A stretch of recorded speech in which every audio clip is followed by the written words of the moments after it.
Hey guys, I'm making this video because everybody's asking me, like, what's up? Like, why do you keep getting sick? Like, is it because of the gastric bypass? What's going on? And I'm like, I'm tired of kind of like explaining it to everybody, so I figured I'd post it on here. You guys haven't seen me in a while anyway. The last time you guys saw me, I was probably about like 150, 200 pounds heavier. Um, but here I am now. I had my gastric bypass in 2011, as you guys know. In 2013, between 2011 and 2013, I had a hernia repaired and I had my gallbladder removed.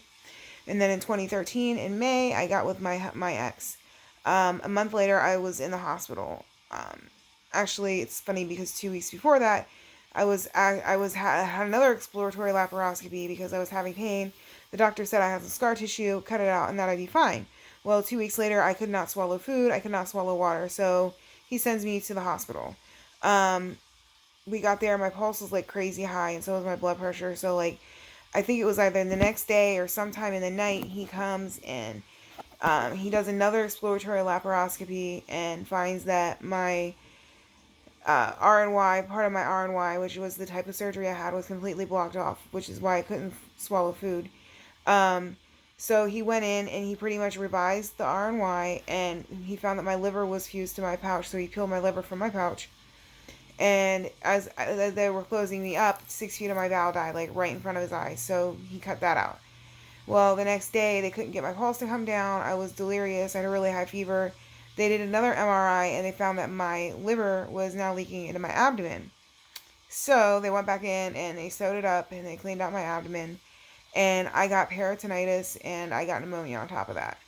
My mom asked the doctor on the phone, because he was, like, getting ready to go on vacation. Like, literally, his family was packed up waiting for him to come and get them to go on vacation and after my surgery. So my mom talked to him on the phone, and she asked him if I was going to survive, and he didn't tell her what she wanted, so she like walked out of the room and she was crying. My mom never ever ever cries in front of me. So like, I was texting my ex like, I think I'm going to die. Like, I honestly think I'm dying, and I really was dying at that point.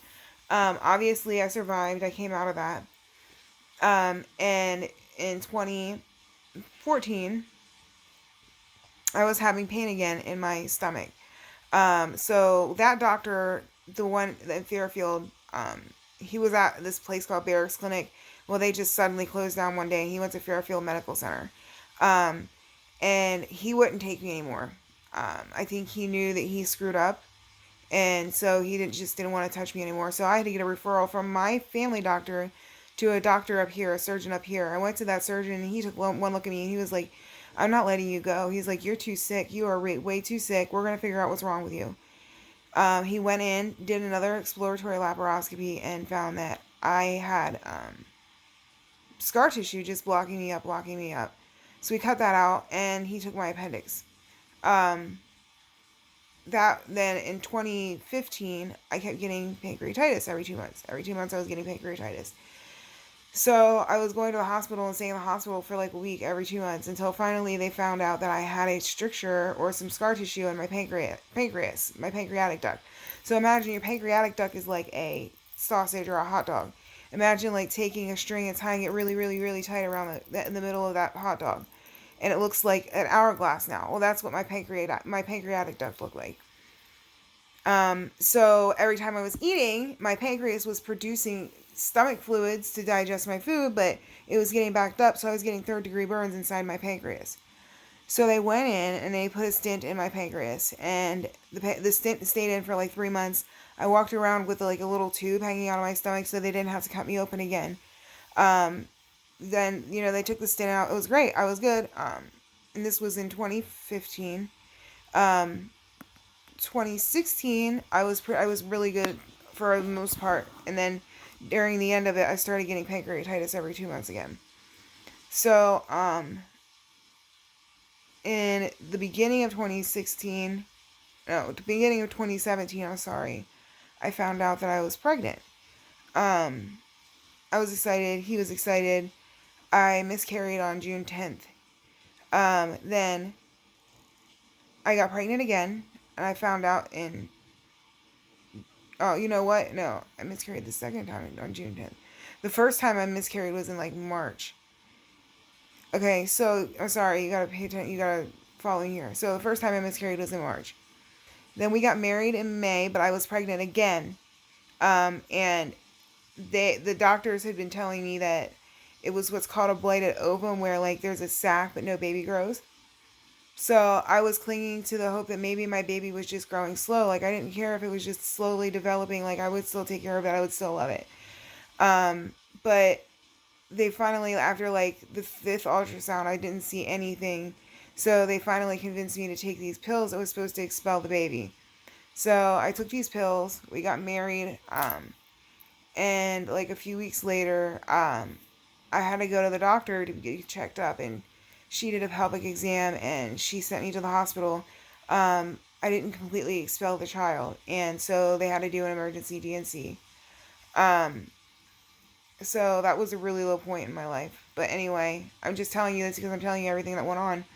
Um, so that was in, we got married in May of 2017. And then in August of 2017, or July of 2017, I got pancreatitis again. And they did an MRI, and the intern's looking at the MRI, and he's like, oh, you have a stone in your pancreatic duct. Okay. So they're like, we're going to go in, we're going to see if we can just like remove it. If we can't, you're going to have to lose like part of your pancreas. So they went in, and of course they couldn't remove it because nothing goes that easy for me in my life. Um, and they removed it. They removed 3/4 of my pancreas because they couldn't get the stone out without damaging my pancreas itself. Well, the pancreas is really connected to the spleen with blood flow, so they had to cut my spleen out too so I wouldn't bleed out. They took out my remnant stomach because they used it as an access point so much, and every time they did, that part of my stomach died. So they took out my remnant stomach because it was pretty much dead, and then there was a big blister on my colon. And so, not my colon, I'm sorry, my bowel. I don't know why I keep saying colon. My bowel. I'm so stupid. But anyway, there was a big blister on my bowel, so they removed that part of my bowel. They sewed me up, and I was good. I was golden. 2018, I was healed in the middle of 2018, but it still wasn't working because, like, I was depressed. I was kind of having, like, this postpartum depression going on. Like, it was really bad. So in the beginning of 2019, my ex and I split up. I came home. That was really, really, really hard, but I came home. And I would go to like emotional support meetings. And one day I woke up and I had to go to this meeting, and like I was in so much pain. Like my legs were swollen, and like I could hardly walk, but I went. Um, Anybody who knows me knows that I don't cry when I'm in pain. But I was like near tears. So we were going on this break, and my friend was like, "Oh my God, you're so swollen." And like I looked down, and I had a short skirt on that day, and there was this rash on the inside of my right thigh, or my left thigh. So there was a nurse there on duty, and she was like, "You need to go to the hospital." So my mom comes and picks me up and takes me to the hospital. Um, they said that I had cellulitis and I had a urinary tract infection. They gave me antibiotics and they sent me home. Okay, cool. Well, like over the next week, I gained like 20 pounds. And we were like, this isn't normal. Like, it was getting harder for me to stand up. My legs were getting heavier and heavier. Like, my mom, like, we were in public and I had to sit down. She would have to help me stand up. It was bad. So, I went back to the hospital, but I went to another one, and they told me that my liver was not producing enough albumin. Albumin is the enzyme that binds water molecules to your blood cells to be carried throughout the body. Well, because I wasn't producing enough albumin, the water that was my body was getting, that I was drinking or eating or whatever, was being retained, and I was doing what was called third spacing, where everything was being pushed in like to the emptier third spaces of my body. Um, Guys, you see how narrow I am. I was as wide as a hospital bed, like a regular hospital bed. Um, so I was there for a week or 4 days. I was there for like 4 days. They told me that I told you, they told me my albumin was low. They said her nutrition gets better, she'll get better. Pretty much I needed to eat better, eat a lot more. I don't eat a lot in the first place. I needed to eat a lot more to get my albumin levels to go up to lose this water weight. Okay, cool, great. I get out on a Tuesday. That Saturday, I spike 103.5 degree fever. And I'm like, I'm not going back to the hospital. They're going to think I'm nuts. They're going to think I'm a hypochondriac. They're going to, just everything. Like, they're going to think I'm crazy. I don't want to be like a frequent flyer miles in the hospital. I don't want to be one of those. Oh God, there comes Grace. You know what I'm saying? So I was like, I'll just wait until I'll alternate between Tylenol and ibuprofen all weekend. Tylenol, ibuprofen, Tylenol, ibuprofen. And then I'll call my doctor on Monday. Well, I called the doctor on Monday and he wasn't there. So Tuesday rolls around and I wake up and I am paralyzed from the waist down. So I called my mom at work and she comes home and she's like, and I'm like, do not call an ambulance. Like, just get me to the car and we'll be fine. Somebody will come out and they'll help you get me in.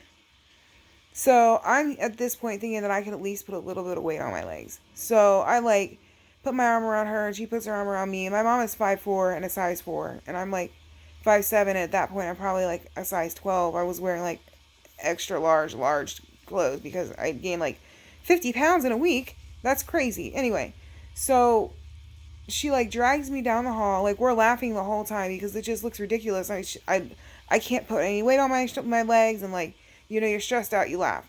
So like, she gets me on the couch and I'm like, maybe we should call an ambulance. She's like, yeah. So we call the ambulance, and before we left, I had like this on my right thigh. I had like this thick bruise. It was like not thick. It was like streaks, like paint strokes on my leg. They were really light, and it like burned, and it was red, and it itched. So we get to the hospital, which is literally like 3 minutes in a regular car, and they had sped to the hospital because they had to stop and do an EKG in the middle of the road on me because my blood pressure was so low and my heart rate was like super high. Like, my blood pressure was like 80/50 and my heart rate was like 160. So, they get me to the hospital and they get me in the room, and like my blood sugar is like 27. Guys, I was on my way out. Had I waited another hour, I would not be sitting here telling y'all this story. So please listen to me, because this was all caused because of an infection, okay? They don't know. They think that either it was a urinary tract infection that washed up into my kidneys. The point, okay, I was very malnourished. This was part of my point. I was so malnourished that my body couldn't fight off whatever caused this bad infection in me. So, no, it wasn't necessarily the gastric bypass that caused this, but it was a domino effect, if that makes sense. So my mom, like, they were going to do this bunch biopsy on my thigh, because by the time we get there, like 3 minutes around the corner, like, my leg is black and blue and purple bruised. Like, the whole part of my thigh looked like somebody, like I got hit by a car or something like that. So, we're sitting there and my mom looks down and suddenly, like, she's like, guys, look at this. And like, the rest of my legs started to bruise up like that. And then, like, over the course of like the next 12 hours, like, they started to blister and get trenches on them. And then the blisters, like, the trenches that grew around the bruise, like the bruised skin died. That was inside the trench and fell off. Then, like, I had a blister that was on the side of my foot that was literally the size of my foot. That popped and the skin fell off. I had a blister on my right leg that popped and the skin fell off. I was left with 6 large wounds. I had an E. coli infection in my blood. They don't know if it came from a urinary tract infection or if like something I guess it's natural for your gut to get like a perforation in it and then it seals up, but mine didn't seal up before it leaked E. coli into my system. But once I started to go into organ failure, they stopped trying to figure out what happened. Like, why did this happen? And they started focusing on saving my life. And, I got this condition called, sepsis, which is your body's inflammatory response to severe infection. And the sepsis caused this condition called purpura fulminans, which is when the small vessels in your legs clot and clot and clot until your skin pretty much bruises and breaks open and dies and falls off. It's very, very rare. Like, sepsis has like a 50% mortality rate, and purpura fulminans has like a 60% mortality rate. They told my mom that I was the sickest person in the ICU. They told her to prepare for me not to come home. They didn't know if I was going to keep my legs. They didn't know if I was ever going to be able to walk again. They said if I wanted to survive, it would be my own sheer will to live. And here I am, guys, sitting here talking to you. So please listen to me when I say this. Don't ever ignore a fever. I was in the hospital for 3 months. I went to Mount Carmel in Grove City for a month and a half. Then I went to this place called Select Specialty Hospital, which I'm not even going to talk about that place. That was just, don't go there. Don't send your dog there. That's all I'm going to say about that. And then I went upstairs to this place called Ohio Health Physical Rehab. And I was there for a week and a half. No, I was there for 2 weeks, and I learned to walk again. I still do walk on my toes because I have this condition called drop foot now because I was in bed for so long that my legs contracted. Because I was paralyzed for so long. I came home. I had to have a bedpan for the longest time. I had to have somebody come in and put me on a bedpan and throw me off and wipe my behind because I couldn't move at all. Like, it was the worst, the most horrible experience that I could ever imagine anybody going through. I mean, I know people go through worse, but like, at least for me, that, like, it was embarrassing. Like, I would get dirty and they'd have to clean me because I couldn't clean myself, and I didn't like that. I didn't like not being able to do for myself. When I got home, my parents had a hospital bed delivered to the living room for me. I had to live in the living room for a long time because I couldn't get back to my room in my wheelchair.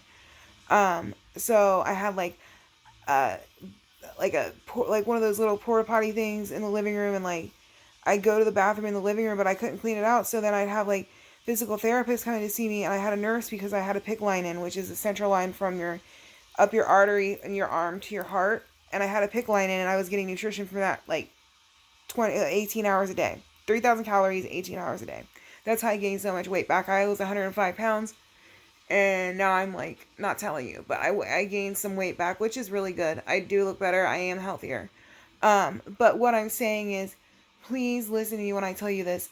I don't care if it's a little boil, a little ingrown hair, if you got like a little toothache going on, your ear, something, anything. UTI, women, we ignore UTI so much. We try to go and get that stupid cranberry pill and stuff because, I don't know, we're too busy, or we have kids, or we can't afford it.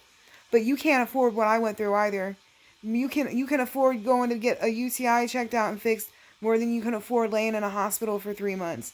So please, please listen to what I'm saying, and please share this message because life is so freaking fleeting. Like, you have no clue how fragile your life is until you actually are faced with it. So please, listen to me, share this, like this. I'll put in my Facebook in the description. If you want to, there's a post on there that I would like for y'all to share. Y'all can share this. The other post has pictures in it. But please, love each other, be kind to each other. Help a stranger out, guys. We're in bad times right now. Love each other because I love y'all. I love y'all so much. And just wish for the best for each other. I wish the best for you, and I love you guys. Peace.